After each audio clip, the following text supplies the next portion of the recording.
Terry, the winter break, it's over now. How's it been for you and the rest of the players?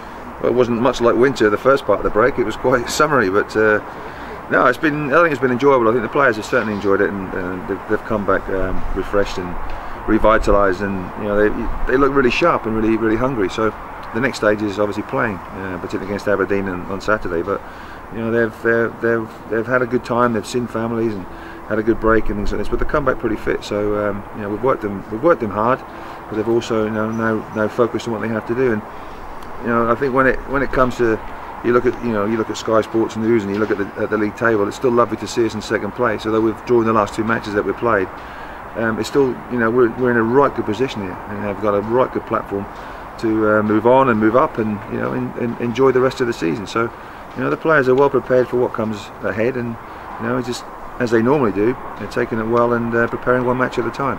Aberdeen this weekend, there's 3 points at the moment separating the sides. Is the emphasis on to try and open up a little bit of a gap there? The emphasis is to win and make sure that we continue the progress. We haven't won for a while. The last two games we've drawn. We haven't scored for a while as well. Since last year, a good few weeks. But it'd be nice to get back on our goal scoring sort of exploits, and it'd be nice to put one in the back of the net and then see what happens. But no, I think it's just great to play. Our under-20s played at Celtic in midweek, drew 1-1, played very well, particularly in the second half, and you could see that they were itching to play and itching to get back to competitive action, and our first team were the same.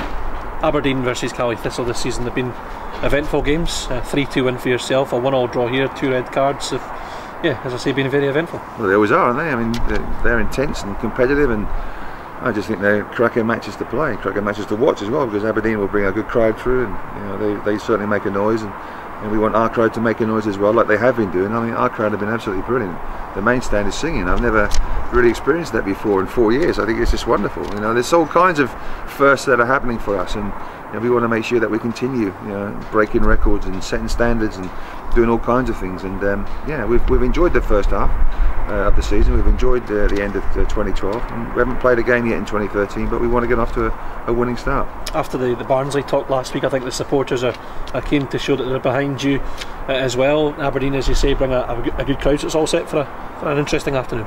Listen, I know our crowd are behind us. They always are. Sometimes they're not as vociferous as our away crowd, but they're starting to get there, and they're starting to sing and starting to do things. Well, I think, wow, come on in, let's do this for the whole game and make sure that we really cheer the boys home.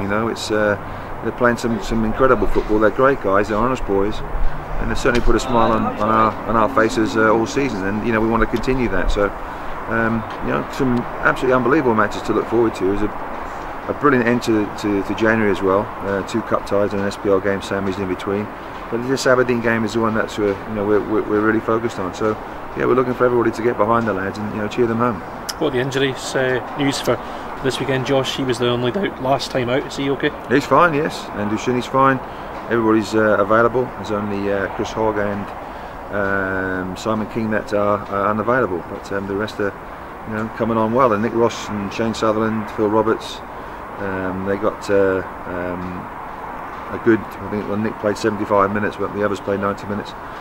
Competitive action against Celtic, so they're looking refreshed and looking well. Nick's almost like a new signing. Yeah, he is. He's just a wonderful player, and it's great to have that addition when it comes to fighting for the place in the first team. He's missed a lot of football, but that's his first serious injury of his career. But in the meantime, he signed a new contract, so yeah, it's good. You just look forward to seeing Nick play. And when you see him move around the training field and get on the ball, you realise what you missed. So welcome back. And Chris Hogg, I believe he's close to a return to full training as well, which is a massive bonus. Yeah, he'll be back in full training on Monday, but we've just got to be careful with Chris. Don't get carried away, because we don't want him to be pushed too hard too soon.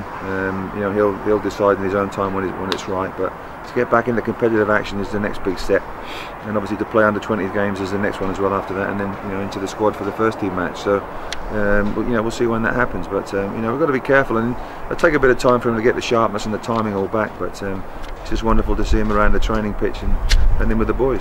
And just finally, last week you said that by you staying, you hope that will inspire other players to sign new deals. Any further along with that? No, not at the moment. We are making progress, but it's obviously behind the scenes, talking to agents and players. So hopefully we'll have announcements soon. But January's a funny month, because clubs can talk to the players and who are out of contract and all this kind of thing, and I would say it's an unsettling period, but it's a horrible month generally because you just want it to be over so we can get back to concentrating on the pitch, on matters on the pitch. But I was spoken to players, and there's no problems with the players because they'll be fully focused on playing well and doing well. So contract talks will be put on the back burner until we can complete them. So I've got no worries about that at all. Excellent, Terry. Thanks for that.